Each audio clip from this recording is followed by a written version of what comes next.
Testing, testing. Hey guys, welcome. Let's see if it's working. I haven't live streamed in a bit, so hopefully it's working. Let me know if microphone is down. But crazy earnings, right? We have crazy guidance. I just want to say hello to everybody. 257 waiting. Maybe Nvidia should do earnings more often, and I can probably do more live streams. But right now, let me just get everything set up. Obviously, it's been a while since I've done these live streams, so I need to get off the nerves right now. But I'm gonna pull up stuff real quick. We're gonna take a closer look at earnings. We're gonna pull up the earnings call. Nothing too crazy. Let me just go here really quick. Share. I think I have here. All right. Yep. So here we go. So we have earnings that just popped up. Our stock is up over 7% after hours. Let's go. The data center market was insane. 18 billion. Total revenue was $22 billion. Analysts were expecting somewhere around 20 billion. Even on the high end, I think I was closer to 21.5. So I'm pretty amazed that it jumped to 22 billion. The other thing that I thought was crazy was just the overall guidance the company gave us, right? Guidance of about 24 billion. I think analysts were expecting closer to 22 billion for this quarter. So right off the bat, we can see that investors are pretty excited. And let me just kind of pull up the chat real quick so I can kind of see chat. So can I turn up input volume? Let's see. All right, let me see if I can. We good? We good? Jose, let's go. All right, guys, let me know if volume is a little too low. I just increased it a little bit more. Tim, what's going on? Tim, what's going on? Lang, what's going on? Pandora, what's going on? 1 minute. Snicker bars. Eddie, Rob, Adi, Ian, welcome, welcome. Some other things though that I want to say were pretty interesting, guys, from the press release, we did hear, let me just kind of pull up here. We did see that the Chinese market was down sequentially, but this is something that we already expected, right? Last earnings, we heard from Nvidia that this was going to see a huge sequential decline due to United States government regulations. Now, I think this is what we're going to have to be listening to during the earnings call. Have they been any fixes to this, right? We've heard a lot of reports. We've covered it in this channel where NVIDIA has mentioned that they're working on a Chinese AI chip already. Now we have to listen to their call and see, hey, when should we start seeing revenue back in China? What kind of revenue? I don't believe it's going to be that 25% that we normally see it, but I do believe we are going to expect some revenue at least in quarter 1 or quarter 2 due to kind of the AI chip that they are coming out with. The other thing,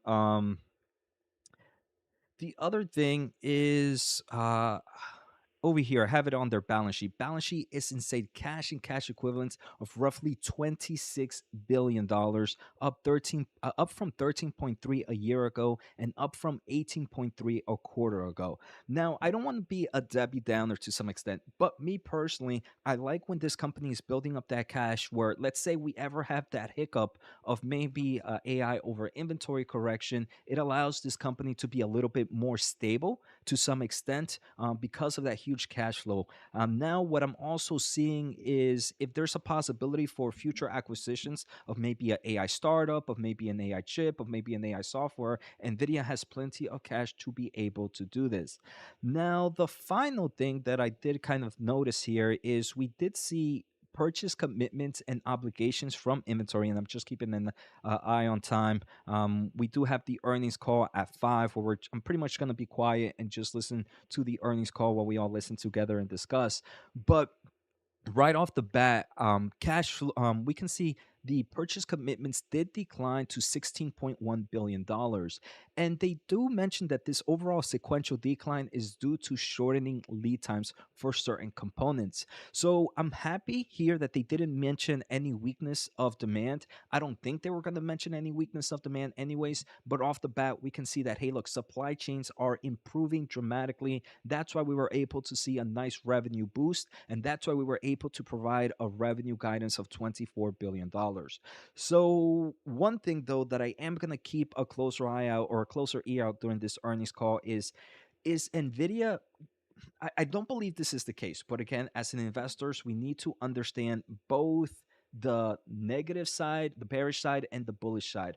One of the things that could be seen as a bearish is because supply chain issues are resolving, is a lot of the revenue going to come in the first half of 2024? And are we going to see some either a form of stalemate or some slowdown in the second half? And I hope management kind of talks about that.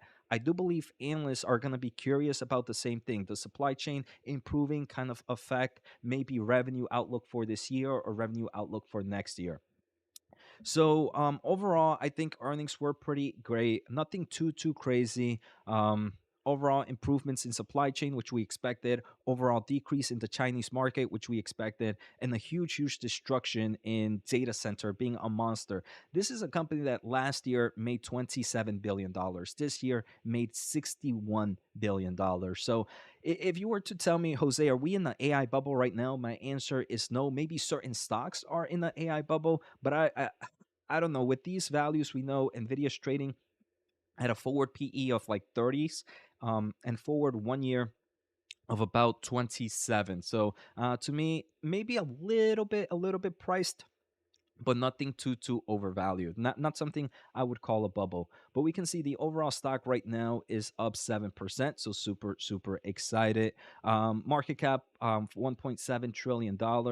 I want to see how kind of the competitors are doing. AMD is also following suit. AMD is up roughly 3.6% right now. I'm guessing AMD investors are kind of excited. Hey, look, if Nvidia was able to be on guidance, if Nvidia was able to improve their supply chain issues, what's going on, Barbara? What's going on, JG? What's going on, Pandora? If they were able to improve in guidance, if they were able to improve supply chain, in theory, this should also be affecting AMD. So AMD in future quarters might increase their 3.5 billion guidance per year to maybe 4 billion or 4.5, and they might see an improvement in supply chain issues. So I do believe that's why AMD is kind of running up right now with Nvidia. If we take a closer look, Intel, what's Intel doing? Intel, obviously not too many AI chips right now, but they do have the Gaudi 2, they have the Gaudi 3 that's coming out later this year. So the stock is up roughly 1%. I am curious how Super Micro is doing. What's going on, Robert? What's going on, Amir? I said I sold at 740 because I knew it was dripping. Do you think I should rebuy at lower prices? I do not know, Amir. I mean, you made a great call by selling at seven. Actually, wait, what is the stock price? I don't know. But Supermicro right now is up nearly 9% after hours. So you guys know me. I'm not a huge fan of Supermicro. Um, not a fan, not a fan, not definitely not a fan. It's one with very low float volume. I don't know if it deserves the valuation that it has. I know probably some of you guys are a huge Supermicro fan. Hopefully, I don't get too much heat from that, but I prefer my investments in Nvidia at the moment. I know some of you guys are doing both. So Nvidia after hours, what is the stock it's sitting at? $730. So, I mean, Amir, I don't know what you would do. A long-term investor. I haven't sold a share in a while, and after that 24 guidance, I don't believe I'm gonna share anytime soon either. I'm gonna sell anytime soon. Let's see. SMCA made me lose a lot of money. Redman, oh man, that sucks. Hopefully, I don't know if you sold out or if options, but it's looking better now. What's going on? So let me know, guys. How many of you guys I'm curious, what is your percentage position of NVIDIA in your overall portfolio? I was just looking based on current numbers right now. It's probably around 18 to 20% of my overall portfolio. But you guys know this is probably mainly through gains. I have huge investments in NVIDIA and AMD, and before that. So I'm pretty excited with overall numbers right now. We have someone with 30%. We have someone with 24.5%. I'm pretty sure there's some of you guys. There's someone with like 100%. Tim, 45%. That is insane. Scott, 50.27. We have Secret at 13.5. We have Akawa at 22. Nvidia is over 55 with Lambert. I'm not gonna lie. Sometimes I'm wondering, hey, is it possible for me to ever have that kind of? I do believe you need some form of strength to be able to have a position that big, no matter how bullish I am in the company. To some extent, I always have that risk to reward mentality. I don't know if that's good or bad. Never forget rule of investing. Always make money, right, Herbert? Um, I'm at 90%. Steve is at 33%. Insane. All right, so let me pull up the earnings call, guys. I'm gonna I'm gonna just check the volume real quick so you guys can let me know if volume is good. Nvidia investor relations. Boom, boom, boom, boom, boom, boom, boom, boom. Do, do, do, do, do. So let's go to webcast. Loading, loading, loading. Volume is great. Yeah, but we'll check on volume on the desktop product because register, continue without a Q4 account. Man, I'm gonna have to just hide my screen really quick, guys. Oops. There we go. Let me just hide my screen so you guys don't know my email address and just bother me all day long. I am an individual attendee registered for this event. But more last 2 days. All right, guys. So right now you should be hearing the sound, the music, the elevator music they have. Let me know if it's loud enough, if it's too low. And during the earnings call, I will fix that a bit. And also, guys, I do want to say thank you guys for the support. I mean, it's am I gonna sell, Eric? No, I'm definitely not gonna sell. Biggest question is China. Is China accounted for in the guidance? That's true, Craw. Are they expecting some form of revenue from China here, or is this without China? I'm gonna have to guess it's actually without China due to the overall kind of numbers we are seeing in forms of capital expenditure from a lot of the big players. Um, Yes, a bit low in sound. All right, so once they start talking, I'm actually gonna jump back in here. Um, Once they start talking, I'm gonna jump back in here and I'll turn on the volume, and then you guys can tell me if the volume is loud enough or no. But right now, I think I turned it off just because I don't want to hear the elevator music while we discuss. So we got about 4 minutes, guys. Um, Obviously you guys know I'm big into the semiconductor space.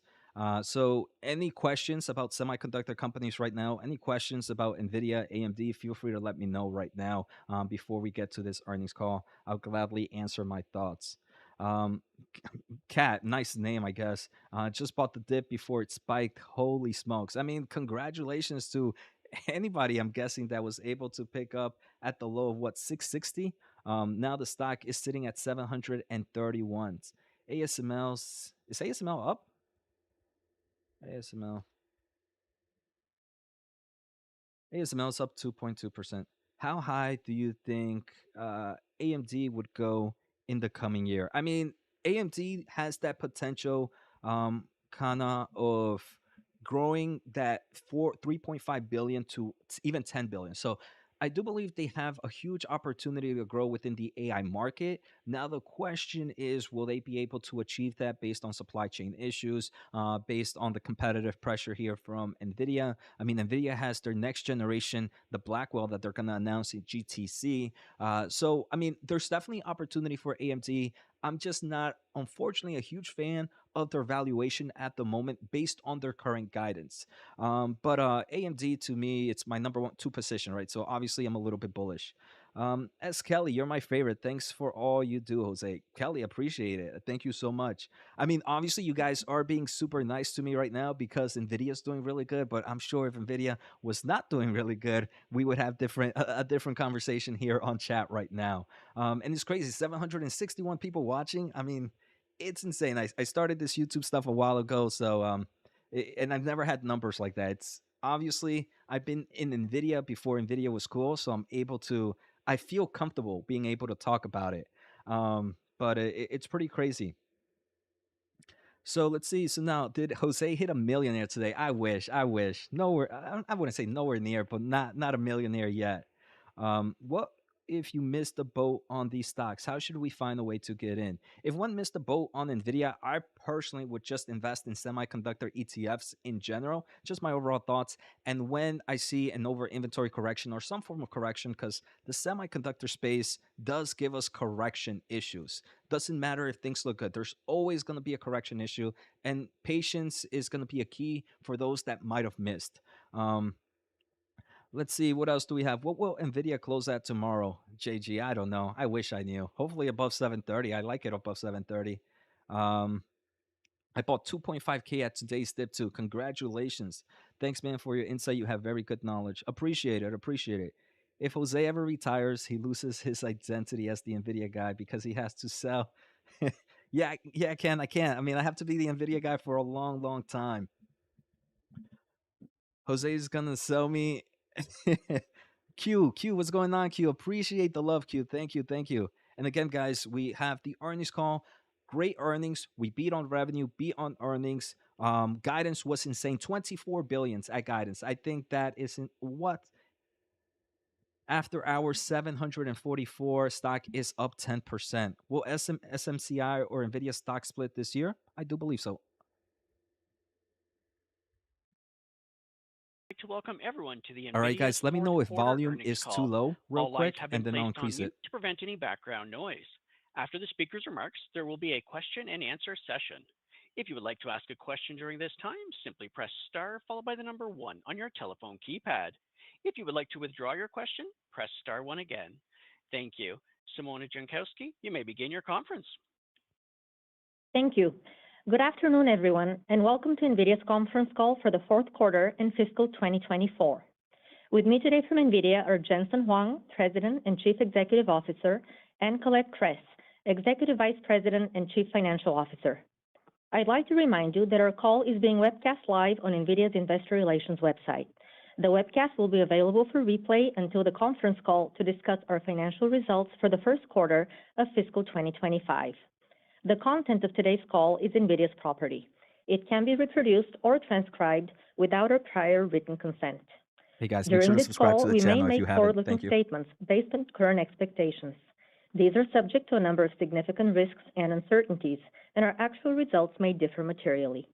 For a discussion of factors that could affect our future financial results and business, please refer to the disclosure in today's earnings release, our most recent Forms 10-K and 10-Q, and the reports that we may file on Form 8-K with the Securities and Exchange Commission. All our statements are made as of today, February 21st, 2024, based on information currently available to us. Except as required by law, we assume no obligation to update any such statements. During this call, we will discuss non-GAAP financial measures. You can find a reconciliation of these non-GAAP financial measures to GAAP financial measures in our CFO commentary, which is posted on our website. With that, let me turn the call over to Colette. Thanks, Simona. Q4 was another record quarter. Revenue of $22.1 billion was up 22% sequentially and up 265% year on year, and well above our outlook of $20 billion. For fiscal 2024, revenue was $60.9 billion and up 126% from the prior year. Starting with data center. Data center revenue for the fiscal 2024 year was $47.5 billion, more than tripling from the prior year. The world has reached a tipping point of new computing era. The $1 trillion installed base of data center infrastructure is rapidly transitioning from general purpose to accelerated computing. As Moore's law slows while computing demand continues to skyrocket, companies may accelerate every workload possible to drive future improvement in performance, TCO, and energy efficiency. At the same time, companies have started to build the next generation of modern data centers, what we refer to as AI factories, purpose-built to refine raw data and produce valuable intelligence in the era of generative AI. In the fourth quarter, data center revenue of $18.4 billion was a record, up 27% sequentially and up 409% year on year, driven by the Nvidia Hopper GPU computing platform, along with InfiniBand end-to-end networking. Compute revenue grew more than 5x, and networking revenue tripled from last year. We are delighted that supply of Hopper architecture products is improving. Demand for Hopper remains very strong. We expect our next generation products to be supply constrained as demand far exceeds supply constraint for Blackwell. Nice. Fourth quarter data center growth was driven by both training and inference of generative AI and large language models across a broad set of industries, use cases, and regions. The versatility and leading performance of our data center platform enables a high return on investment for many use cases, including AI training and inference, data processing, and a broad range of CUDA-accelerated workloads.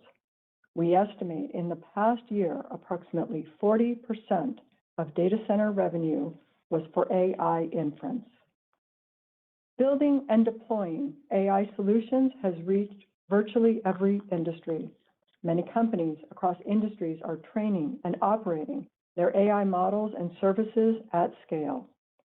Enterprises across Nvidia AI infrastructure through cloud providers, including hyperscales, GPU specialized, and private clouds, or on-premise. Nvidia's computing stack extends CBJ, you got me. seamlessly across cloud and on-premise environments, allowing customers to deploy with a multi-cloud or hybrid cloud strategy. In the fourth quarter, large cloud providers represented more than half of our data center revenue, supporting both internal workloads and external public cloud customers. Microsoft recently noted that more than 50,000 organizations use GitHub Copilot Business to supercharge the productivity of their developers, contributing to GitHub revenue growth accelerating to 40% year on year. And Copilot for Microsoft 365 adoption grew faster in its first 2 months than the 2 previous major Microsoft 365 Enterprise Suite releases did.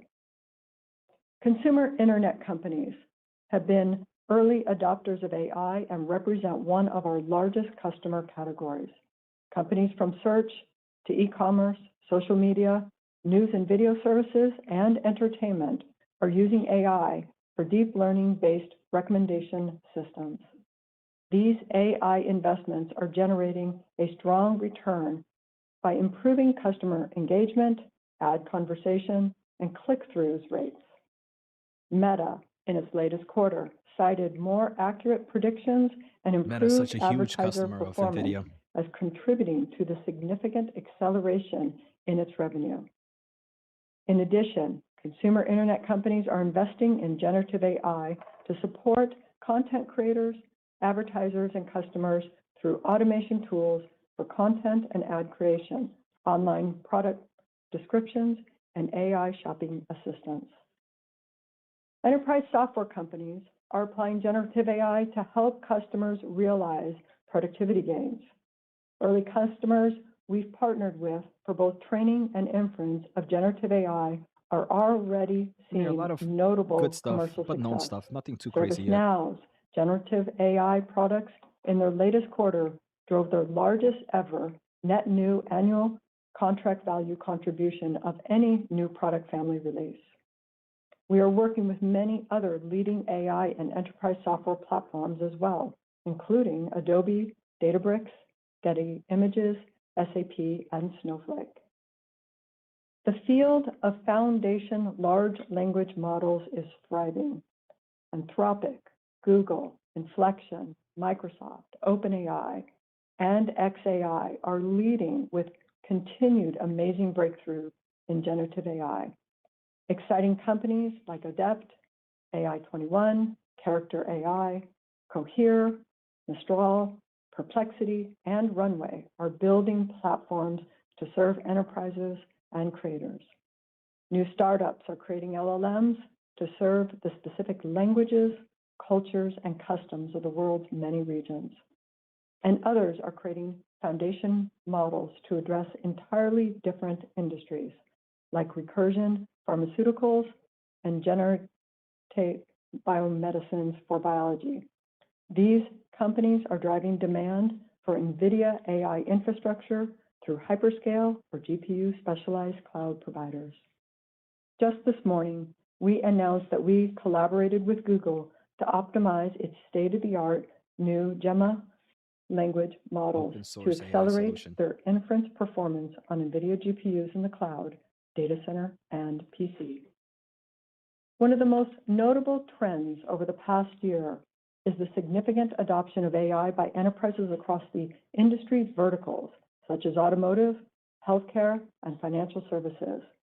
NVIDIA offers multiple application frameworks to help companies adopt AI in vertical domains such as autonomous driving, drug discovery, low latency machine learning for fraud detection, or robotics, leveraging our full-stack accelerated computing platform. We estimate that data center revenue contribution of the automotive vertical through the cloud or on-prem exceeded $1 billion last year. NVIDIA Drive Infrastructure Solutions include systems and software for the development of autonomous driving, including data ingestion, curation, labeling, and AI training, plus validation through simulation. Almost 80 vehicle manufacturers across global OEMs, new energy vehicles, trucking, robotaxi, and Tier 1 suppliers are using NVIDIA's AI infrastructure to train LLMs and other AI models Automotive for is going automated to be driving and another AI big driver in cockpit the future for applications. NVIDIA. In effect, nearly every automotive company working on AI is working with NVIDIA. As AV algorithms move to video transformers and more cars are equipped with cameras, we expect NVIDIA's automotive data center processing demand to grow significantly. In healthcare, digital biology and generative AI are helping to reinvent drug discovery, surgery, medical imaging, and wearable devices. We have built deep domain expertise in healthcare over the past decade, creating the NVIDIA Clara healthcare platform and NVIDIA BioNeMo, a generative AI service to develop, customize, and deploy AI foundation models for computer-aided drug discovery. BioNeMo features a growing collection of pre-trained biomolecular AI models that can Biotech be and applied to pharmaceutical the is another growth end-to-end opportunity drug that I discovery think could be big processes. for NVIDIA. We announced Recursion is making available for their proprietary AI model through BioNeMo for the drug discovery ecosystem. In financial services, customers are using AI for a growing set of use cases, from trading and risk management to customer service and fraud detection. For example, American Express improved fraud detection accuracy by 6% using NVIDIA AI. Shifting to our data center revenue by geography, growth was strong across all regions except for China, where our data center revenue declined significantly following the U.S. government export control regulations imposed in October. Although we have not received licenses from the U.S. government to ship restricted products to China, we have started shipping alternatives that don't require a license for the China market. So they are shipping new China products to China. represented a mid-single-digit percentage of our data center revenue in Q4, and we expect it to stay in a similar range in the first quarter.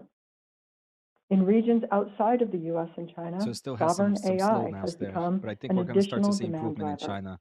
Countries around the world are investing in AI infrastructure to support the building of large language models in their own language, on domestic data, and in support of their local research and enterprise ecosystems. From a product perspective, the vast majority of revenue was driven by our Hopper architecture, along with InfiniBand networking. Together, they have emerged as the de facto standard for accelerated computing and AI infrastructure. We are on track to ramp H200 with initial shipments in the second quarter. Demand is strong as H200 nearly Jensen doubles talks in the about inference after this. performance of H100. Networking exceeded a $13 billion annualized revenue run rate. Our end-to-end network data centers. Our quantum InfiniBand solutions grew more than 5x year on year. NVIDIA Quantum InfiniBand is the standard for the highest performance AI dedicated infrastructures. We are now entering the Ethernet networking space with the launch of our new Spectrum-X end-to-end offering, designed for an AI-optimized networking for the data center. Spectrum-X introduces new technologies over Ethernet that are purpose-built for AI. Technologies incorporated in our Spectrum switch, Bluefield, CPU, and software stack deliver 1.6x higher networking performance for AI processing compared with traditional Ethernet. Leading OEMs, including Dell, HPE, Lenovo, and Supermicro, with their global sales channels, are partnering with us to expand our AI solution to enterprises worldwide. We are on track to ship Spectrum X this quarter. We also made great progress with our software and services offerings, which reached an annualized revenue run rate of $1 billion in Q4. We announced that Nvidia DGX Cloud will expand its list of partners to include Amazon's AWS, joining Microsoft Azure, Google Cloud, and Oracle Cloud. DGX Cloud is used for Nvidia's own AI R&D and custom model development, as well as Nvidia developers. It brings the CUDA ecosystem to Nvidia CSP partners. Okay, moving to gaming. Gaming revenue was $2.87 billion, was flat sequentially and up 56% year on year. Better than our outlook on solid consumer demand for Nvidia GeForce RTX GPUs during the holidays. Fiscal year revenue of $10.45 billion was up 15%. At CES, we announced our GeForce RTX 40 Super Series family of GPUs. Starting at $599, they deliver incredible gaming performance and generative AI capabilities. Sales are off to a great start. NVIDIA AI Tensor Cores in the GPUs deliver up to 836 AI TOPS. Perfect for powering AI for gaming, creating, and everyday productivity. The rich software stack we offer with our RTX GPUs further accelerates AI. With our DLSS technology, 7 out of 8 pixels can be AI generated, resulting up to 4x faster ray tracing and better image quality. And with the Guys, don't Tensor forget to RT subscribe. LLM for Windows, our open source library that accelerates inference performance for the latest large language models, generative AI can run up to 5x faster on RTX AI PCs. At CES, we also announced a wave of new RTX 40 series AI laptops from every major OEM. These bring high-performance gaming and AI capabilities to a wide range of form factors, including 14-inch and thin and light laptops. With up to 686 TOPS of AI performance, these next-generation's AI PCs increase generative AI performance by up to 60x, making them the best-performing AI PC platforms. At CES, we announced NVIDIA Avatar Cloud Engine microservices, which allow developers to integrate state-of-the-art generative AI models into digital avatars. ACE won several Best of CES 2024 awards. NVIDIA has an end-to-end platform for building and deploying generative AI applications for RTX PCs and workstations. This includes libraries, SDKs, tools, and services developers can incorporate into their generative AI workflows. NVIDIA is fueling the next wave of generative AI applications coming to the PC. With over 100 million RTX PCs in the installed base and over 500 AI-enabled PC applications and games, we are on our way. Moving to Pro Visualization. Well, buy me a Revenue of 4090 after this earnings call. $463 million was up 11% sequentially and up 105% year on year. Fiscal year revenue of $1.55 billion was up 1%. Sequential growth in the quarter was driven by a rich mix of RTX Ada architecture GPUs continuing to ramp. Enterprises are refreshing their workstations to support generative AI-related workloads such as data preparation, LLM fine-tuning, and retrieval augmented generation. These key industrial verticals driving demand include manufacturing, automotive, and robotics.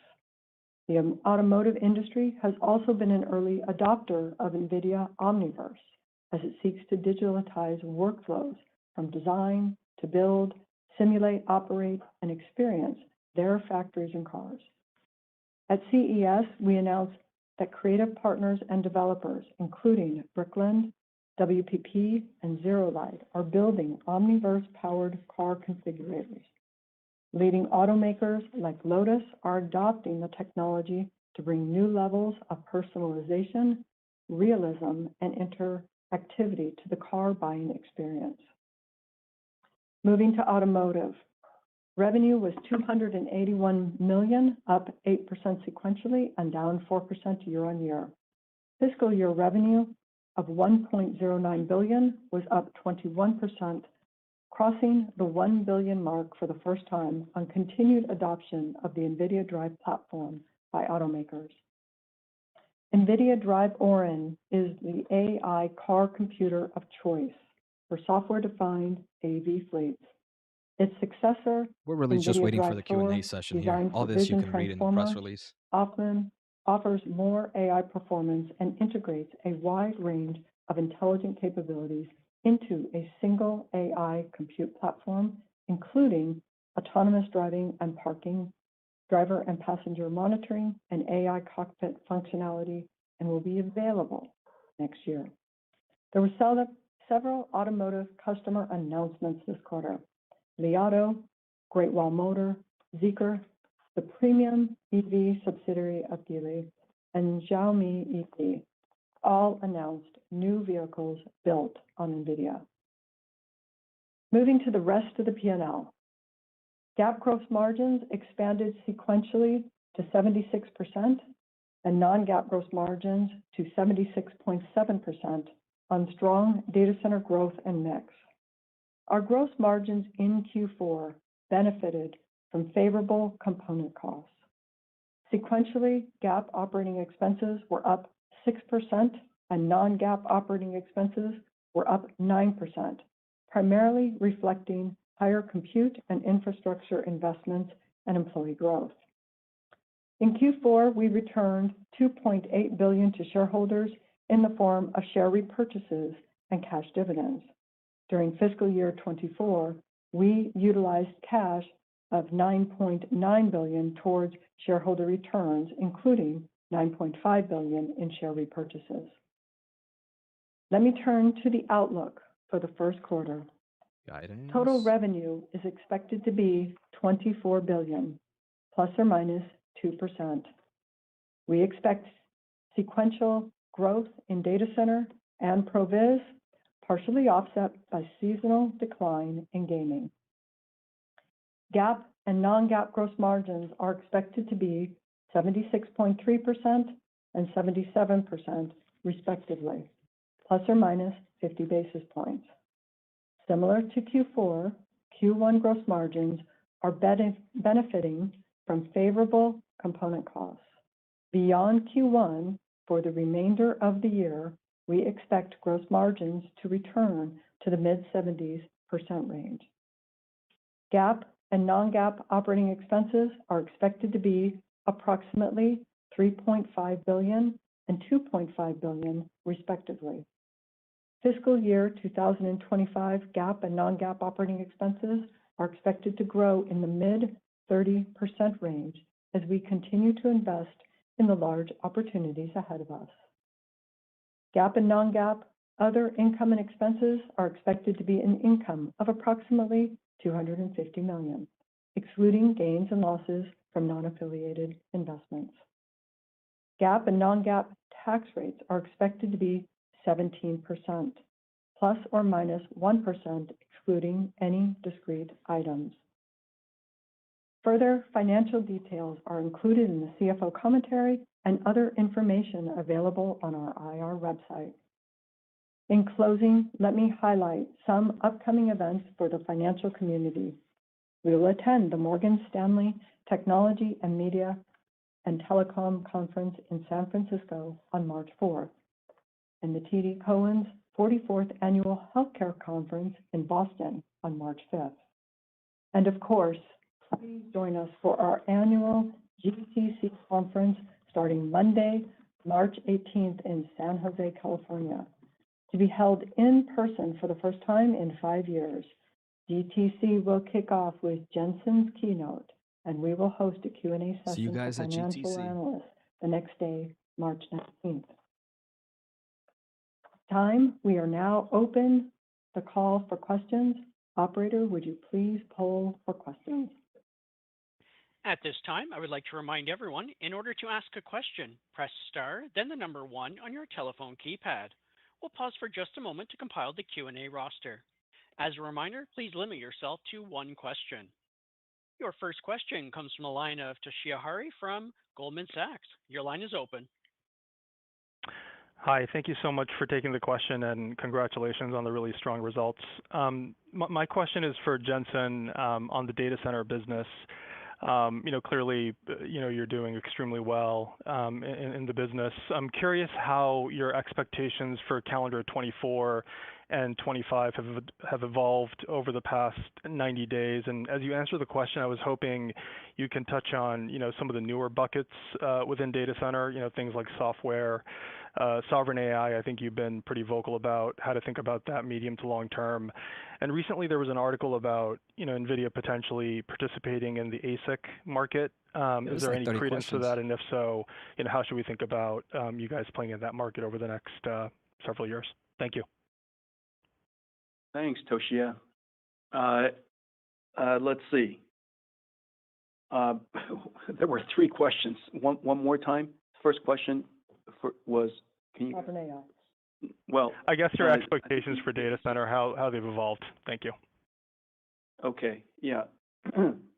Well, we guide one quarter at a time, but fundamentally the conditions are excellent for continued growth, calendar 24 to calendar 25 and beyond. And let me tell you why. We're at the beginning of two industry-wide transitions, and both of them are industry-wide. The first one is a transition from general to accelerated computing. General purpose computing, as you know, is starting to run out of steam, and you could tell by the CSPs extending and many data centers, including our own for general purpose computing, extending the depreciation from 4 to 6 years. There's just no reason to update with more CPUs when you can't fundamentally and dramatically enhance its throughput like you used to. And so you have to accelerate everything. This is what NVIDIA has been pioneering for some time. And with accelerated computing, you can dramatically improve your energy efficiency. You can dramatically improve your cost in data processing by 20 to 1. Huge numbers. And of course, the speed. That speed is so incredible that we enabled a second industry-wide transition called generative AI.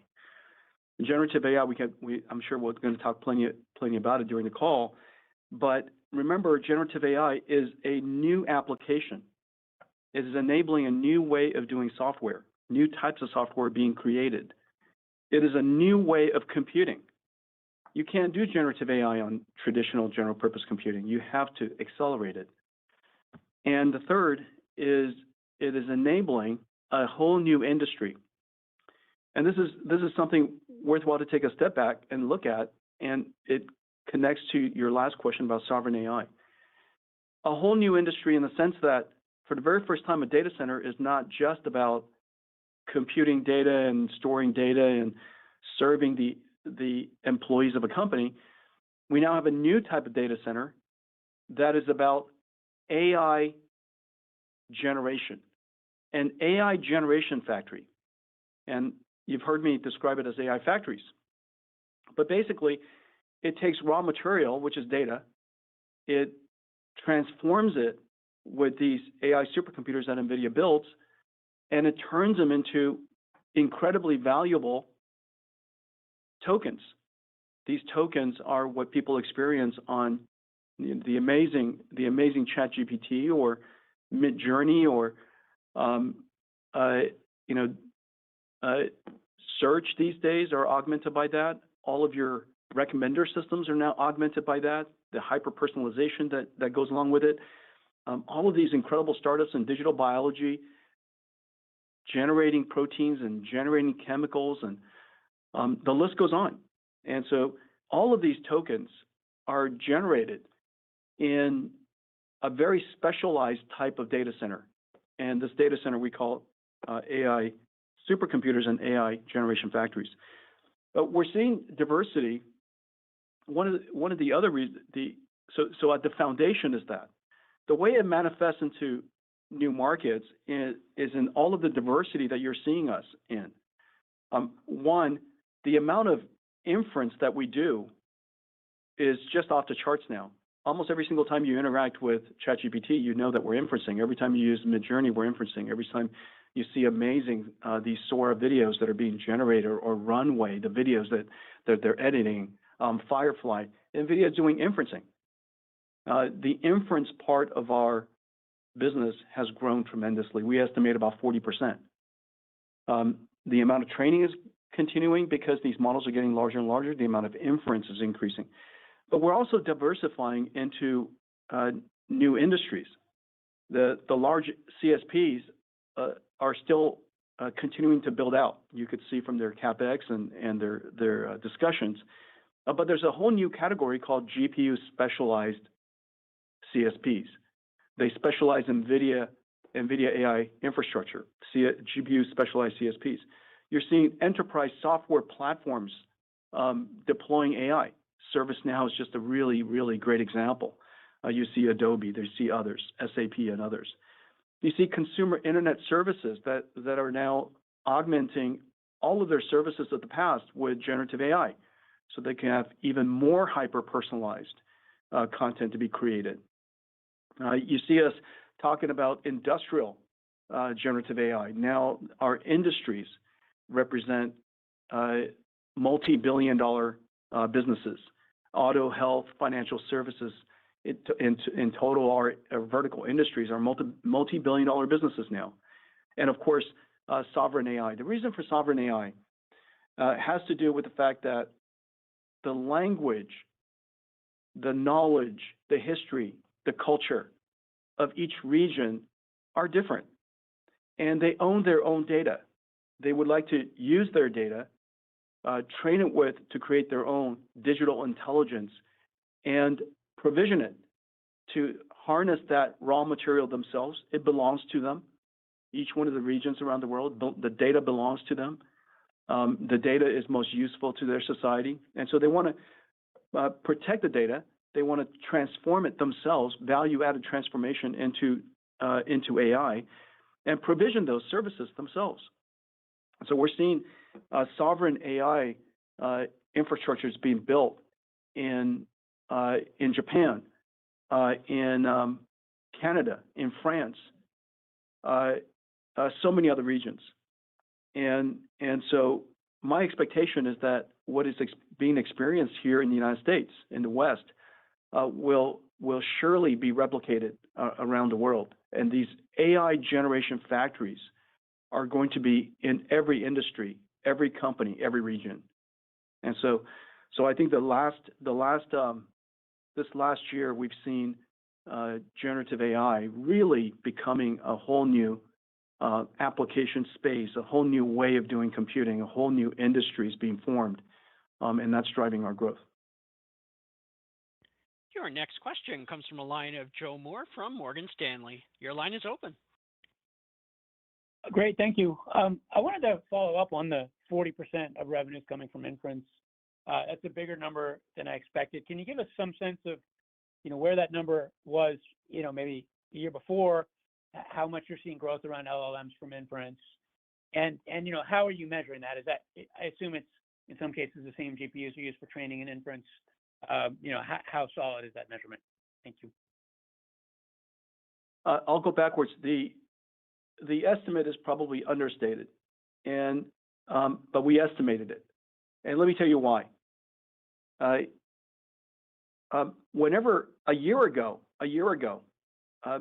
the recommender systems that people are, when you run the internet, the news, the videos, the music, the products that are being recommended to you, because as you know, the internet has trillions, I don't know how many trillions, but trillions of things out there, and your phone is, 3 inches squared, and so the ability for them to fit all of that information down to something such a small real estate is through a system, an amazing system called recommender systems. These recommender systems used to be all based on CPU approaches, but the recent migration to deep learning and now generative AI has really put these recommender systems now directly into the path of GPU acceleration. It needs GPU acceleration for the embeddings. It needs GPU acceleration for the nearest neighbor search. It needs GPU acceleration for the re-ranking, and it needs GPU acceleration to generate the augmented information for you. So GPUs are in every single step of a recommender system now. And as you know, recommender system is the single largest software engine on the planet. Almost every major company in the world has to run these large recommender systems. Whenever you use ChatGPT as being inference, whenever you hear about Midjourney and just the number of things that they're generating for consumers, when you see Getty, the work that we do with Getty and Firefly from Adobe, these are all generative models.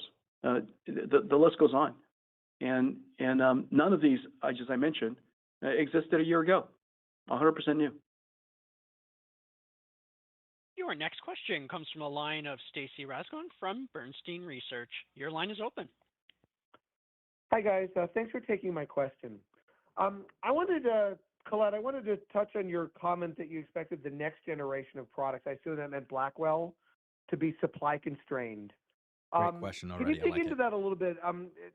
What is the driver of that? Why does that get constrained as Hopper is easing up? And how long do you expect that to be constrained? Like, do you expect the next generation to be constrained like all the way through calendar 25? Like, when do those start to ease? Yeah, the first thing is overall our supply is improving. Overall, our supply chain is just doing an incredible job for us. Everything from, of course, the wafers, the packaging, the memories, all of the power regulators, to transceivers and networking and cables and you name it. The list of components that we ship, as you know, people think that NVIDIA GPUs is like a chip, but the NVIDIA Hopper GPU has 35,000 parts. It weighs 70 pounds. These things are really complicated things. We built, people call it an AI supercomputer for good reason. If you ever look in the back of the data center, the systems, the cabling system is mind-boggling. It is the most dense, complex cabling system for networking the world's ever seen. Our InfiniBand business grew 5x year over year. The supply chain is really doing fantastic supporting us. And so overall, the supply is improving. We expect the demand will continue to be stronger than our supply provides, and through the year. And we'll do our best. The cycle times are improving. That's crazy. And we're going to continue to do our best. However, whenever we have new products, as you know, it ramps from 0 to a very large number, and you can't do that overnight. You know, everything is ramped up. It doesn't step up. And so whenever we have a new generation of products, and right now we are ramping H200s, there's no way we can reasonably keep up on demand in a short term as we ramp. We're ramping Spectrum X. We're doing incredibly well with Spectrum X. It's our brand new product into the world of Ethernet. InfiniBand is the standard for AI dedicated systems. Ethernet with Spectrum X, Ethernet is just not a very good scale out system. But with Spectrum X, we've augmented, layered on top of Ethernet, fundamental new capabilities like adaptive routing, congestion control, noise isolation or traffic isolation, so that we can optimize Ethernet for AI.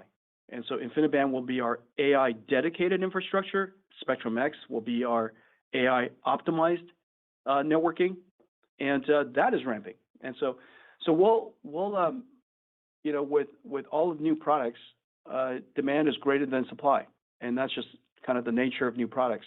And we work as fast as we can to catch up with the demand. But overall, overall, net, overall, our supply is increasing very nicely. Your next question comes from the line of Matt Ramsey from TD Cowen. Your line is open. Good afternoon, Jensen, Colette.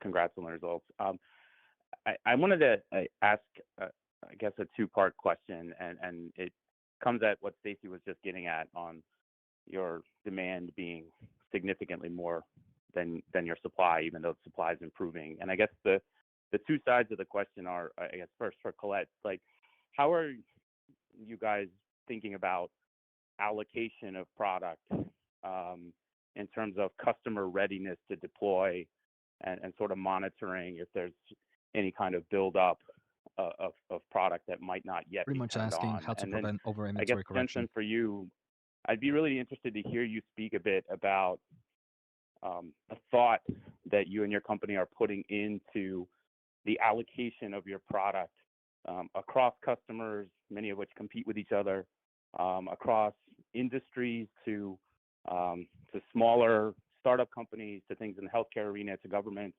It's a very, very unique technology that you're enabling, and I'd be really interested to hear you speak a bit about how you think about, quote unquote, fairly allocating sort of for the good of your company, but also for the good of the industry. Thanks. Let me first start with your question, thanks, about how we are working with our customers as they look into how they are building out their GPU instances and our allocation process. The folks that we work with, our customers that we work with, have been partners with us for many years as we have been assisting them both in what they set up in the cloud as well as what they are setting up internally. Many of these providers have multiple products going at one time to serve so many different needs across their end customers, but also what they need internally. So they are working in advance, of course, thinking about those new clusters that they will need.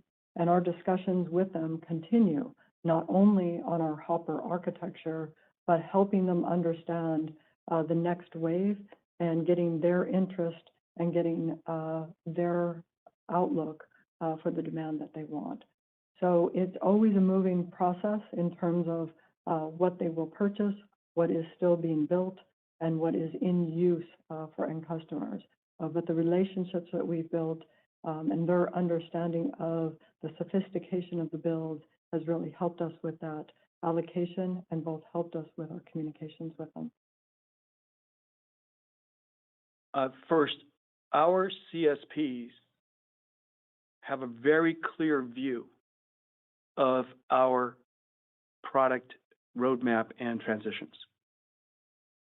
And that transparency with our CSPs gives them the confidence of which products to place and where and when. And so they know the timing to the best of our ability, and they know quantities, and of course allocation. We allocate fairly. Do the best we can to allocate fairly, and to avoid allocating unnecessarily. As you mentioned earlier, why allocate something when a data center is not ready?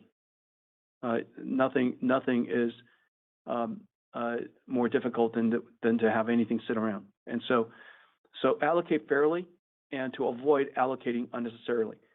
And the question that you asked about the end markets, you know that we have an excellent ecosystem with OEMs, ODMs, CSPs, and very importantly, end markets.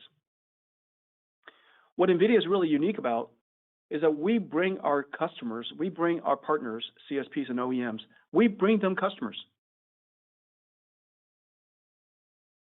The biology companies, the healthcare companies, financial services companies, AI developers, large language model developers, autonomous vehicle companies, robotics companies. There's just a giant suite of robotics companies that are emerging. They're warehouse robotics to surgical robotics to humanoid robotics, all kinds of really interesting robotics companies, agriculture robotics companies. All of these startups, large companies, healthcare, financial services, and auto and such, are working on NVIDIA's platform. We support them directly. And oftentimes, we can have a twofer by allocating to a CSP and bringing the customer to the CSP at the same time. And so this ecosystem, you're absolutely right that it's vibrant, but at the core of it, we want to allocate fairly, with avoiding waste and looking for opportunities to connect partners and end users. We're looking for those opportunities all the time. Your next question comes from a line of Timothy Arcuri from UBS. Your line is open. Thanks a lot. I wanted to ask about how you're converting backlog into revenue. Obviously, lead times for your products have come down quite a bit. Colette, you didn't talk about the inventory purchase commitments, but if I sort of add up your inventory plus the purchase commits and your prepaid supply, sort of the aggregate of your supply, it was actually down a touch. How should we read that? Is that just you saying that you don't need to make as much of a financial commitment to your suppliers because the lead times are lower, or is that maybe you're reaching some sort of steady state where you're closer to filling your order book and your backlog? Thanks. Yeah, so let me highlight on those three different areas of how we look at our suppliers. Good question. You're correct. Our inventory on hand, given our allocation that we're on, we're trying to, as things come into inventory, immediately work to ship them to our customers. I think our customer appreciates our ability to meet the schedules that we've looked for. The second piece of it is our purchase commitments. Our purchase commitments have many different components into it. Components that we need for manufacturing, but also often we are procuring capacity that we may need. The lengths of that need for capacity or the length for the components are all different. Some of them may be for the next 2 quarters, but some of them may be for multiple years. I can say the same regarding our prepaids. Our prepaids are pre-designed to make sure that we have the reserved capacity that we need at several of our manufacturing suppliers as we work forward. So wouldn't read into anything regarding approximately about the same numbers as we are increasing our supply. All of them just have different lengths as we have sometimes had to buy things in long lead times or things that needed capacity to be built for us.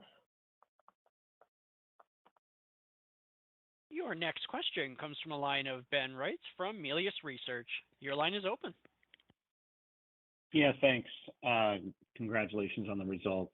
Colette, I wanted to talk about your comment regarding gross margins and that they should go back to the mid-70s.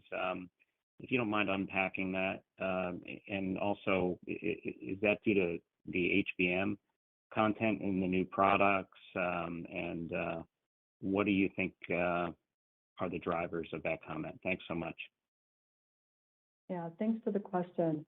We highlighted in our opening remarks really about our Q4 results and our outlook for Q1. Both of those quarters are unique. Those 2 quarters are unique in their gross margin as they include some benefits from favorable component costs in the supply chain, kind of across both our compute and networking, and also in several different stages of our manufacturing process. So looking forward, we have visibility into a mid-70s gross margin for the rest of the fiscal year, taking us back to where we were before this Q4 and Q1 peak that we've had here. So we're really looking at just a balance of our mix. Mix is always going to be our largest driver of what we will be shipping for the rest of the year, and those are really just the drivers. Your next question comes from a line of CJ Muse from Cantor Fitzgerald. Your line is open. Yeah, good afternoon. Thank you for taking the question. Bigger picture question for you, Jensen. When you think about the million-X improvement in GPU compute over the last decade and expectations for similar improvements in the next, how do your customers think about the long-term usability of their NVIDIA investments that they're making today? Do today's training clusters become tomorrow's inference clusters? How do you see this playing out? Thank you. Hey, CJ, thanks for the question. Yeah, that's the really cool part. If you look at the reason why we're able to improve performance so much, it's because we have two characteristics about our platform. One is that it's accelerated, and two, it's programmable. It's not brittle.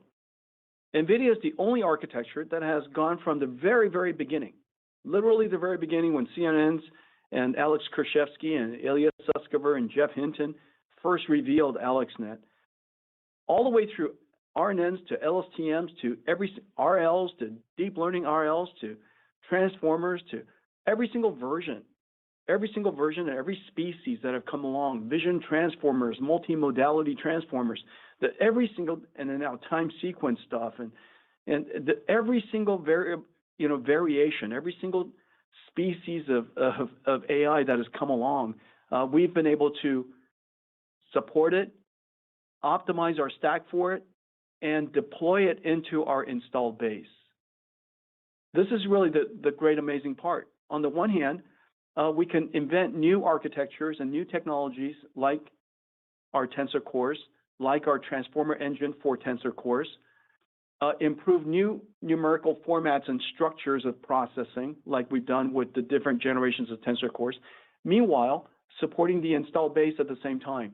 And so, as a result, we take all of our new software algorithm inventions, all of the new inventions of models of the industry, and it runs on our installed base on the one hand. On the other hand, whenever we see something revolutionary, we can, like transformers, we can create something brand new, like the Hopper transformer engine, and implement it into future. And so we simultaneously have this ability to bring software to the installed base and keep making it better and better and better, so our customers' installed base is enriched over time with our new software. On the other hand, for new technologies, create revolutionary capabilities. Don't be surprised if in our future generation, all of a sudden, amazing breakthroughs in large language models were made possible. And those breakthroughs, some of which will be in software because they run CUDA, will be made available to the installed base. And so we carry everybody with us on the one hand, we make giant breakthroughs on the other hand. Your next question comes from a line of Aaron Rakers from Wells Fargo. Your line is open.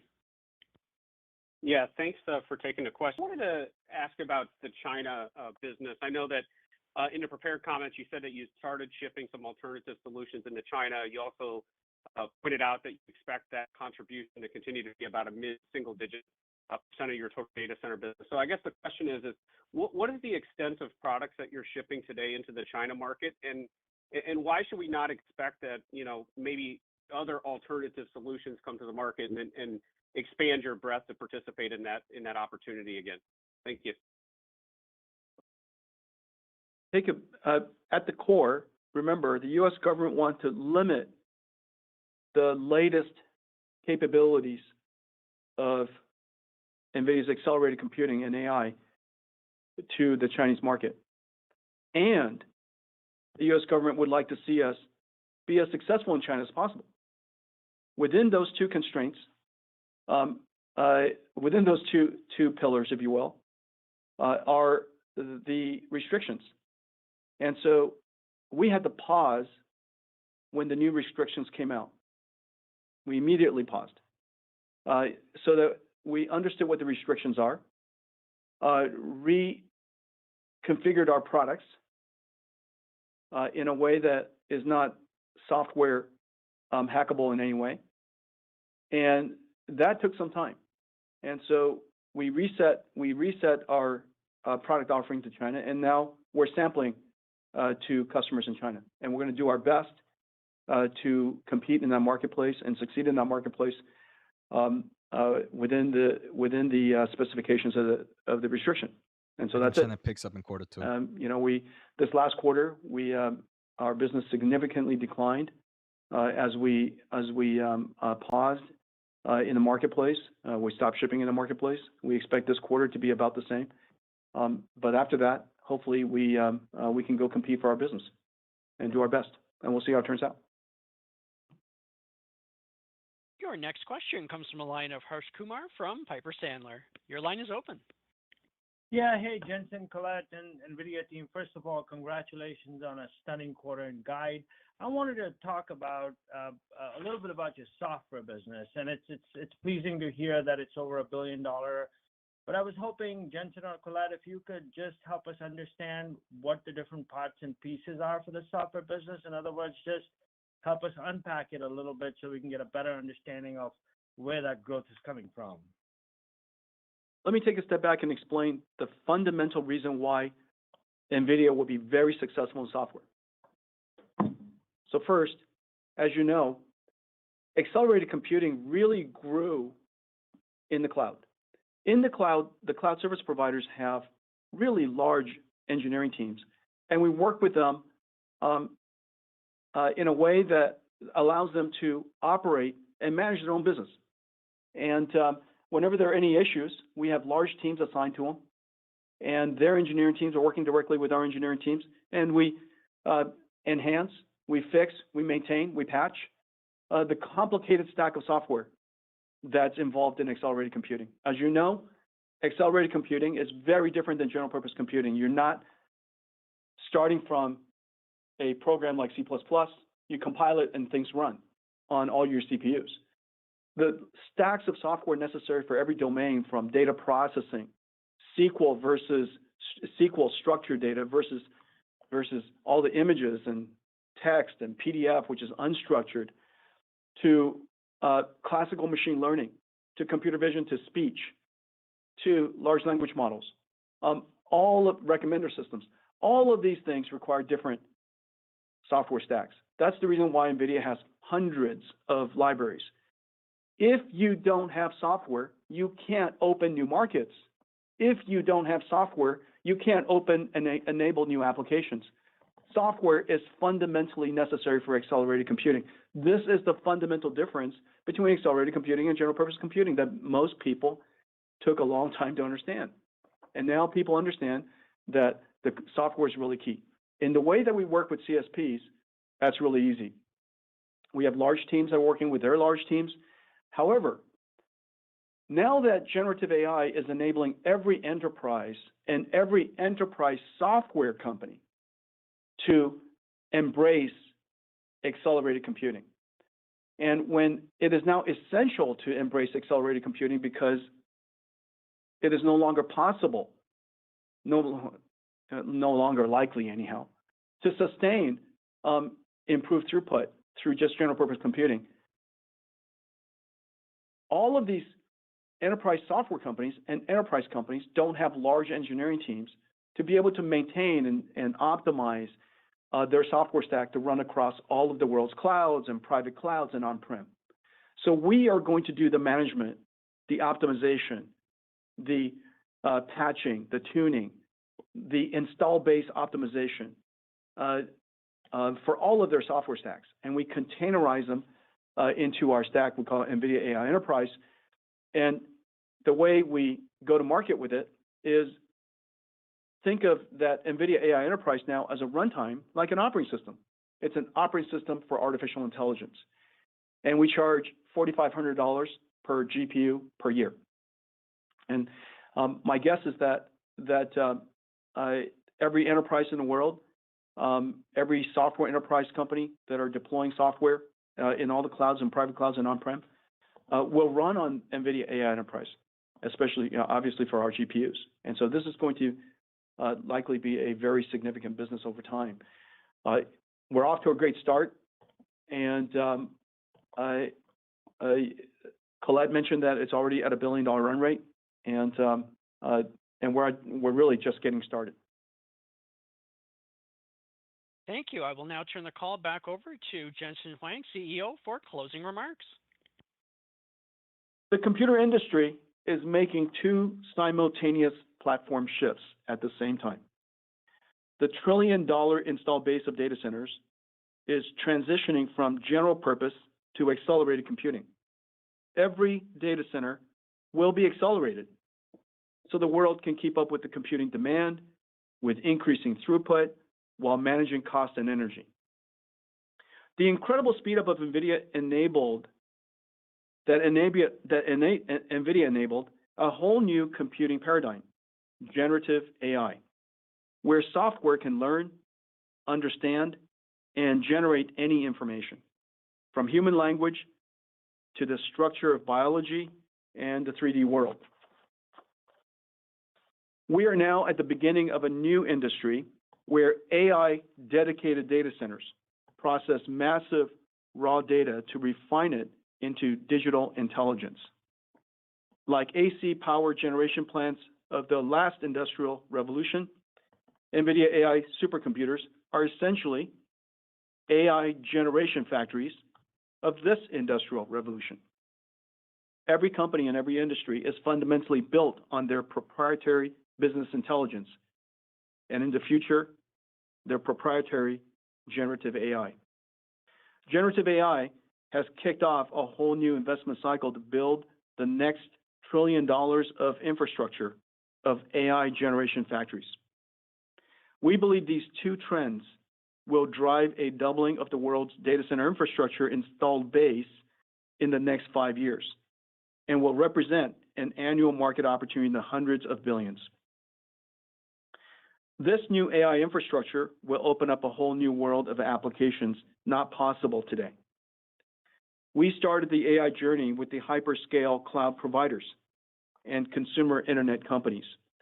And now every industry is on board, from automotive to healthcare to financial services to industrial to telecom, media and entertainment. NVIDIA's full stack computing platform with industry-specific applications frameworks and a huge developer and partner ecosystem gives us the speed, scale, and reach to help companies in every industry become an AI company. We have so much to share with you at next month's GTC in San Jose, so be sure to join us. We look forward to updating you on our progress next quarter. All right, guys, feel free to This have any concludes today's questions. conference call. You may now I'll be here for a disconnect. bit. Also, Crawl, thank you so much for the support, man. Appreciate it. I'm definitely going to go out with the wife today, so thank you so much. Appreciate it, but you didn't have to. Guys, any questions about NVIDIA, about AMD, about the semiconductor, feel free to just let me know right now. I'll be here for at least maybe another 15, 20 minutes or so. Also, if you guys... what was I gonna say? If you haven't subscribed to the channel, right, it means a lot. We've kind of grown a nice amount in the past few weeks.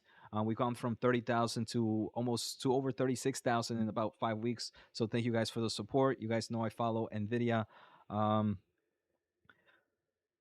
Thoughts, Eddie? What's going on, Eddie? So we have thoughts on a future split. I mean, definitely possible, but things like future split, I don't believe. I mean, in the long term, doesn't really add anything. So nothing I'm personally as a long-term investor excited for. I can definitely see as we get higher in stock price, they kind of do stock splits due to sometimes maybe compensation style in forms of their business. Also for maybe international investments that can't do split shares. It's possible that it's coming, especially how much compensation this company is giving out in forms of shares to their overall engineers. What else do we have? Scott, thank you for everything. Appreciate you and your time. Scott, appreciate you coming in. Have you looked more into sound? As Kelly, no. I know we kind of talked about it when we saw their 13F filing, right? Sound, which is a conversational AI stock. Personally, I haven't looked into it. I do own Soren, so maybe in the right now I've obviously been just working on Nvidia with earnings coming today. So that's where I've been focused on. But I think I'm gonna start looking at some other AI players right now as we kind of are passing this Nvidia earnings day. So sound is definitely interesting, but remember those 13F filings doesn't mean Nvidia made those purchases that last quarter. If you've seen the video, those 13F purchases could have been multi-year ago. Is this what else do we have? Subscribe, just to be ignored. Revenue Roy, what's going on? I've never, I try not to ignore. I try to answer everybody, Revenue Roy. So my apologies if you have been ignored. Um, what's your outlook for Nvidia's price? Andy Rocks, I'm sorry, Andy, especially when you're looking for form of technical analysis. That's not me. I don't do that. I mean, obviously earnings were good. We had strong guidance. What I'm gonna be curious tomorrow is, are we gonna see a growth in analyst price targets? Right. I do believe analyst price targets are gonna come out tomorrow, especially what Nvidia mentioned with China, what they mentioned with their Blackwell also being supply constrained, and with them not really seeing a weakness in demand at the moment. So I would guess that we're going to see maybe some price target updates tomorrow. But coming into earnings, we already had a lot of excitement for the stock. But we did see that guidance beat expectations. So I think what's going to determine tomorrow's stock price action, and again, I'm not much of a day trader. I'm looking here for long term investment. We're gonna probably, it's gonna be dependent on analyst price targets tomorrow. Crawfish, it would be nice if we know who are other companies besides Google, Amazon, Meta, and other than China. And are you afraid of double orders? So yeah, I mean, obviously I think right now, it's definitely just the big players that are doing these kinds of big investments. Crawfish. I actually just dropped a video on AMD. AMD had a event yesterday, and they talked that right now it's just hyperscalers that are really much just driving this overall demand because they're so compute hungry. But they do see the market going to third-party applications soon, and they see it going to the enterprise market soon. So it does seem like right now we are kind of hyperscalers are the real big players right now, but we're going to start to see supercomputers, I think, sovereign AI to some extent.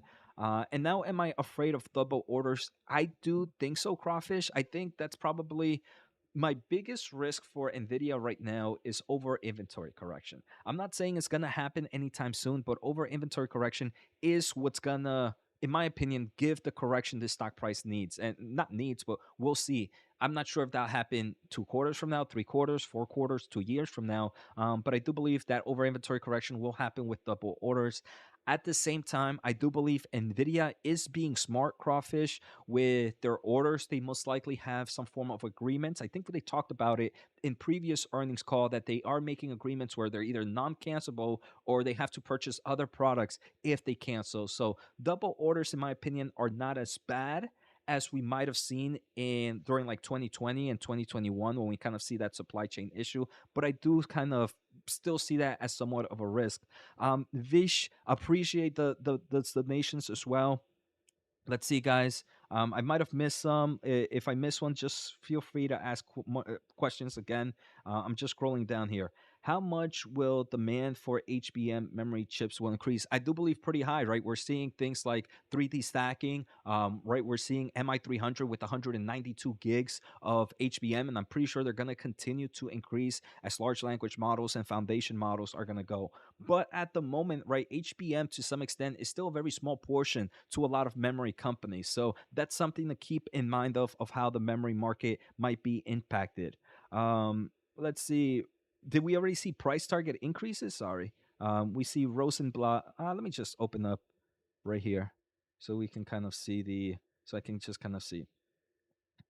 Hey, Hector, hey, out of curiosity, what do you think about Autodesk? It's not directly AI, but I'm curious how new technologies will affect the company. So, Autodesk, in my opinion, strong player, not the growth play that I normally would go for, Hector, but obviously a strong company. In the engineering field, obviously, Autodesk is a big player, and they definitely have a nice amount of data sets that they can improve their overall AI solution.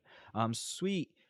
Thank you. Learned a lot from you. Appreciate. I'm also a learner, so I don't want to make it seem like I know everything, right? I'm always asking questions. I'm always reading. I'm also learning from others. So there might be times where I might just say I don't know, but I will kind of start to learn more. Servers need hard drives, memory, right? Power supply. So I agree. Teskin, right? We are going to continue to see other solutions out there. I know one company.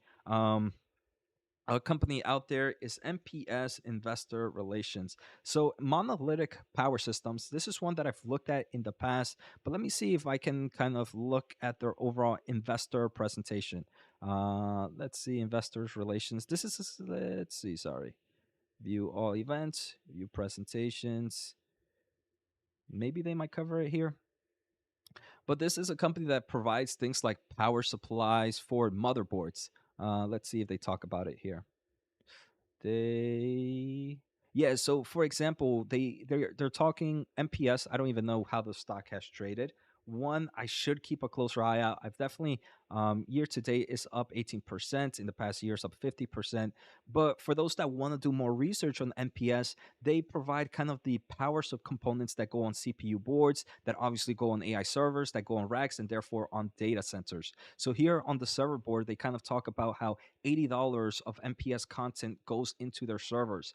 So they kind of use the power for your DDR5 memory, for your CPU power, for your point of load, for your E fuses as well. So I'm not recommending it, but I mean, there's a lot and a lot of other markets that can obviously benefit from this space. So MPS, one that maybe if you guys are curious, feel free to check it out.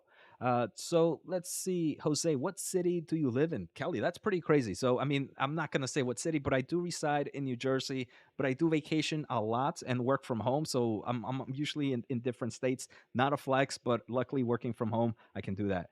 Redman, what about TSM? TSM's pretty strong. I personally am not a TSM buyer at the moment. I do believe most of the time TSM is just going to move with the overall semiconductor space. While it will be a great returner, I do believe I'd rather just invest in a semiconductor ETF opposed to TSM. That's just my style. If I'm looking at a company to invest in, I'm looking for a huge market beating opportunity. So TSM, it might follow the market, it might beat the market by a bit, but I personally don't believe it's a extreme beater. That's just my overall thought process. But overall, it is a great company and one that will continue to go up.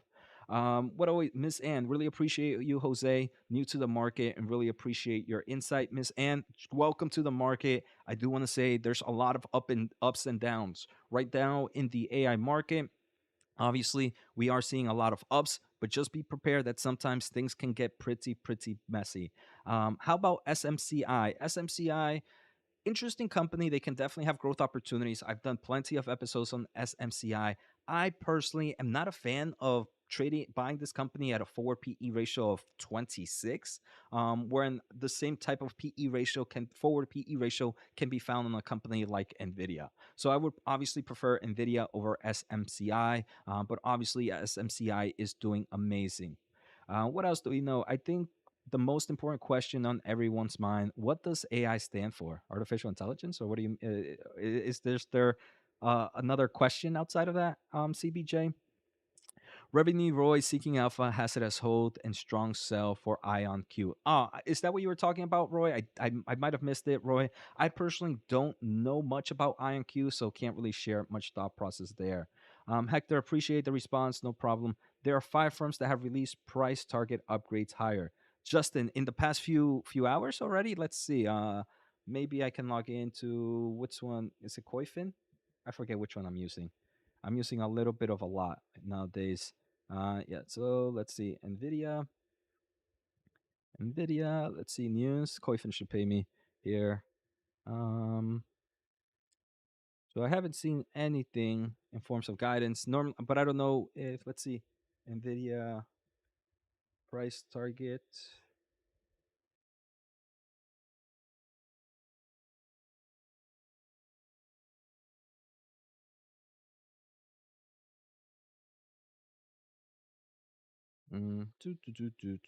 Do. I don't know if you guys, if there were any price target hikes, let me know where to find them on the links. Again, I don't really listen to those price target hikes, but I just like to see where the momentum of the market is seeing it. Jose, keep my SMCI or sell for Nvidia. Not sure, right? I can't. I mean, SMCI is doing amazing, but obviously, as Nvidia is doing great as well. Thoughts on VRT, Scott? Not one I follow. Any idea if 900 is realistic before next quarter? Juan, I mean, the way the market moves is if we hear something crazy in GTC. So that's very important, guys. So GTC is coming out next month, and this is what we've been hearing from Nvidia. I do want to say we are already familiar that Nvidia is going to release a few products during GTC, and they're going to most likely, let me see, let me pull it up real quick. I have Nvidia here, Nvidia. Sorry. So let me just pull up the roadmap. So in GTC, we are expected to hear about their B100, which is going to be the Blackwell, and most likely their GB200, which is going to be their Grace Blackwell 200. So unless NVIDIA tells us something that we don't know, I don't believe GTC is going to be too much of a big event, because a lot of the stuff we already know from the roadmap. Here's another roadmap here. So I'm pretty sure at GTC we're going to hear about the B100, about the B40, maybe their next generation of Ethernet. Even though we just heard about Spectrum Max, but if they don't if they show something outside of this, then maybe that might be bullish. But for GTC, we already have a lot and a lot of, in my opinion, news priced in. Um, Thanks, React. Should I buy Nvidia and AMD tomorrow? I don't know. Thanks. Not sure why you're spamming that. But not sure. I can't give advice like that. What else do we have? Do you think it can go more up in short? Nvidia King? I think so. I don't see why Nvidia's price target would be bottlenecked or topped to some extent. Taro, what do you think of SMH? I think SMH is great. It's one of the few semiconductor ETFs that I own. So semiconductor SMH is one if I wanted to get into the semiconductor space at this level. Um, Lang, any business contract between SMCI with NVIDIA? I personally haven't seen it, but I have heard reports that in theory, SMCI is the biggest customer. NVIDIA is the biggest customer of SMC. Reverse. SMCI puts a lot of money on NVIDIA. Not sure too much, but not one that I mentioned I follow. Do you do you see AI opportunities in Walmart drone deliveries by Rojas? I see AI opportunities, maybe not necessarily with Walmart, but with drones in general. So, I mean, any types of um, mobility software solutions like robots delivery systems, like those small robots that you see in cities like Austin, like San Francisco. Obviously with drone you can obviously get some form of AI solution there for autonomous drone in the future, not only in the consumer space, right, but you can also kind of think about stuff like that in robotics and AI into the defense and contract market as well. So things to kind of think about. Robotics in my opinion is a big portion. Let's see. Did Nvidia mention anything regarding stock split? Nope. Have a great night. As Kelly, appreciate it, and thank you for the support. Um, can help me understand 674 to 720 after hours. Long stir. Just quick outlook. Guidance beat, revenue beat, earnings per share beat. The company is not seeing any slowdown, so I do believe that's why we're seeing the overall nice growth after hours. Ken, are you going to GTC? I don't know. GTC is pretty expensive. I probably could put that as a business expense, but flying out there uh, and being away from the family for some time, I think I'd rather just watch it online. So I probably will just watch the whole segment online instead. Um, do you see Microsoft and Intel a threat to Nvidia? No, I don't. And if you're talking more of like the AI chip creations, I don't think. I mean, Google. Think about it. Google has been making their TPU for over 7 years now, I believe, and they're still nowhere near a threat to Nvidia in forms of chips. So you're telling me that Intel, who still hasn't really had a foundry for, who still really hasn't shown that external foundry to external customers, and Microsoft, who's just creating their first generation chip right now, is a threat to Nvidia?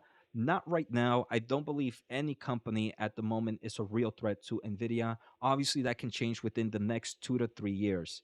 Um, let's see. What else do we have? What's a good value to sell Nvidia? And it's pretty cool, Dudu Head. I really like your name. But for Nvidia, that's one of those companies that you go and that I go, hey, this is a company I believe can continue to innovate in this space, that can continue to provide growth in assets for me. So I don't have a price target for Nvidia because I do believe they're going to continue to innovate and push to new levels. So it's one of those really long-term holds, those companies that eventually just dominate the market, right?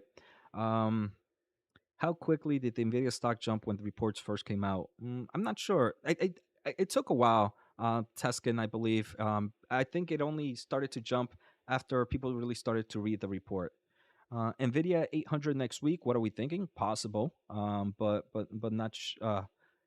Anyway, it could be 700 or 800 next week. The market is always crazy. When RTX 5000 coming out, I don't know. Maybe, hopefully, maybe they might talk a little bit more about it in GTC. But I do believe GTC is going to be more about data centers. Um, let's see, IonQ computing, Ionic. Um, again, quantum computing and related stuff. Quantum computing is still far away. NVIDIA is definitely in the forefront with things like simulation, and providing software and open source solutions for it. I don't know where I have to do more research in quantum computing land if I may be honest.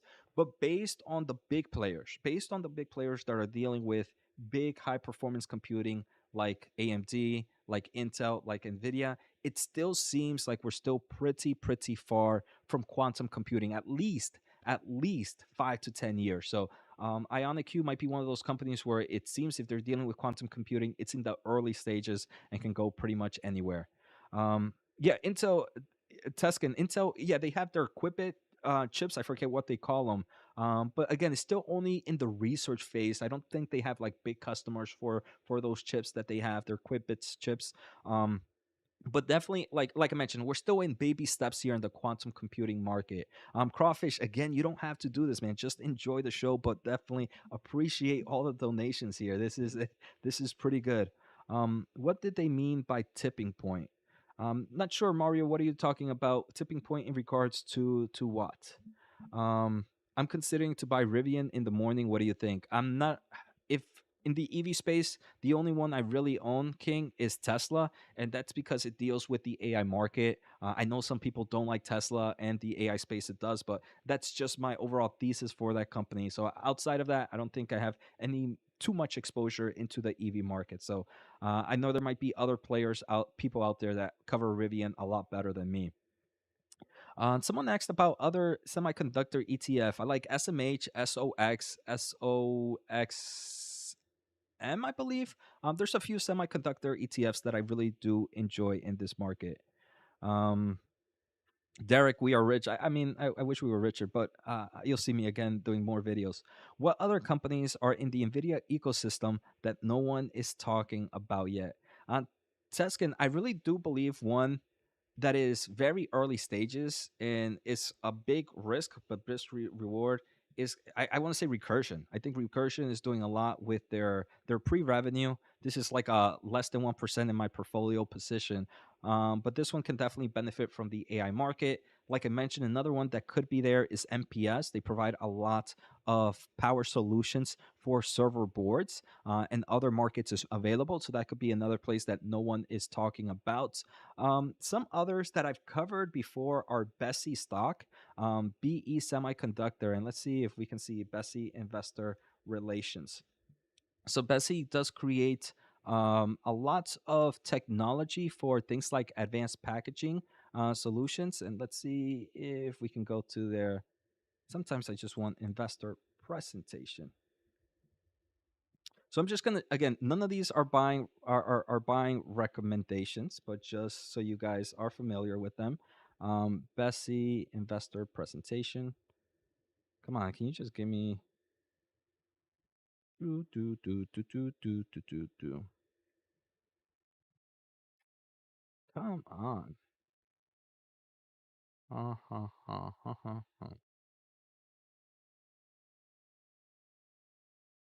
not sure what I'm not seeing investor presentation here. Bessie investor presentation. Oh, there we go. So here, for those that are not familiar with Bessie, this is an international company, but they create kind of semiconductor solutions that are semiconductor equipment for hybrid bonding. And here, for example, they do things like flip chip, like hybrid bonding. And it might be a lot of gibberish right now, but if I kind of scroll down a little bit into their presentation, they showcase a lot of great information. So right here, when we are kind of getting this new solution of chip design, you're doing a lot of things. You're doing things like hybrid bonding, like chip to wafer, like high bandwidth memory stacking, the ability of pulling all these chips together. So this is a 3D chiplet structure that we're seeing with things like AMD's Epic, with a lot of other solutions out there. And here they tell you the kind of equipment that they use that deal with that space. So Besi is one, Um, Nova Ltd is another international one, but that does similar things in the semiconductor equipment. So there's a lot of semiconductor equipment companies out there. Let's see, what else do we have? Boom, boom, boom. They said AI demand is hitting a tipping point. Oh, Mario, tipping point means like, hey, we're just getting started, and we're gonna continue to see this kind of growth continue. Will there be an increase or decrease after the market will open? I wish I knew, Ilis. Derek, just buy Nvidia and don't sell. Really true. They mentioned they are working with Dell. Mario, they work with a lot of server providers, right? They work with Cisco, with Dell, with HPE, with Supermicro. Um, Let's see. I'm gonna. Do you feel ARM would best fit for NVIDIA or AMD if integrated? I'm not sure what you mean, Sunny. Both AMD and NVIDIA create chips that use ARM architecture. I mean, the Xilinx FPGAs are obviously are ARM based. NVIDIA's Jensen robotics chips and their Orin chips that use our automotive are actually ARM chips. The Grace Hopper is also ARM as well. So both NVIDIA and AMD use ARM infrastructure one way or another. Um, I am not for this year. I don't think so. I'm probably the when it comes to semiconductor, I do believe I'm probably really good when it comes to any and AI, things like Meta, right? But anything else, I'm probably not that great. Intel had an interesting new package substrate. Looks like it doesn't have many substrate parts to save on cost. Yeah, with that glass substrate, right, Tuscan? I probably will do a video on Intel's events later on. Um, what happened? Flip flop. I'm pretty sure you can Google that real quick. What happens if you make a wash shell? What do you think about Boston Dynamic partnering with Nvidia? Big win for Nvidia. Big win for Boston. I do believe Nvidia is going to partner up with a lot of just AI companies in general. So guys, I think that's it. It's 6:30, and I know I'm gonna head out to dinner with my wife. And I just have a little one, and my little one's bedtime is coming soon, so I need to get him ready for that. So thank you guys for the support. If you haven't, make sure to subscribe to the channel. I can't believe we had over 1,000 people watching this live stream. I think that was insane. Obviously, you guys are here for Nvidia, but not me. But still, over 1,000 people on the live stream. Thank you so much, Crawl. Appreciate the support, Craw, and everybody else that donated, right? Appreciate all the love. If you guys haven't subscribed, and I'll see you guys some other time.